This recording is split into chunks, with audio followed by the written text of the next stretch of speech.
Un zeste d'info, mode de vie. Rubrique psychosexo dans un zeste d'info avec Charlotte Brich, notre journaliste stagiaire de l'ISCPA, l'Institut supérieur des médias de Paris. Aujourd'hui, on s'intéressera à la sexualité aux adolescents.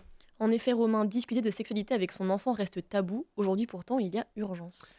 En effet, parce que les adolescents vivent dans un monde d'images hypersexuées et accèdent très tôt au porno.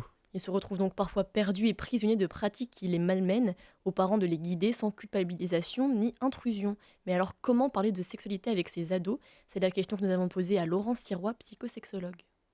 Alors, parler de sexualité avec ces ados, c'est toujours un peu compliqué, surtout pour les parents qui ont eux-mêmes été ados et qui n'ont peut-être pas eu l'occasion d'en parler ou d'avoir des parents à l'aise. Alors, je dirais que l'ado, il se débrouille assez bien quelque part, mais grâce aux parents.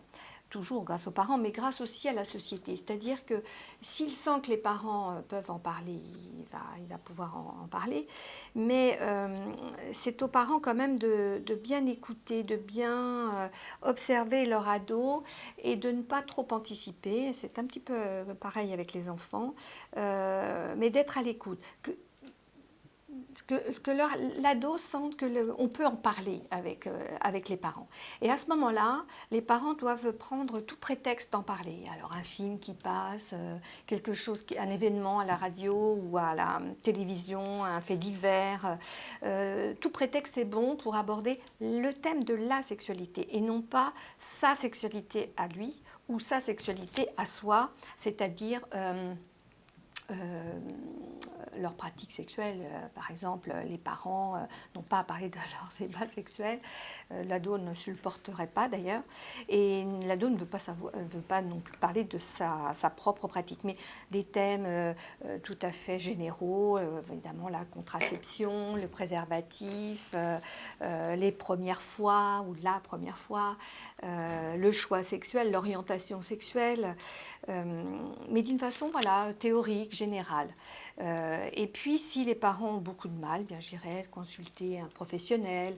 Il y a des points d'écoute aussi pour les jeunes.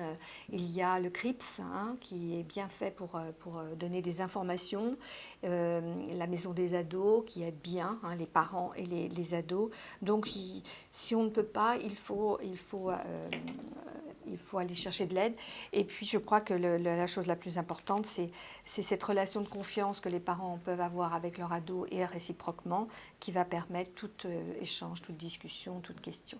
Merci à Laurence Sirois, merci Charlotte Brich pour ces informations. Vous pouvez retrouver cette chronique en audio et vidéo sur notre site internet et notre application Radio Sensation.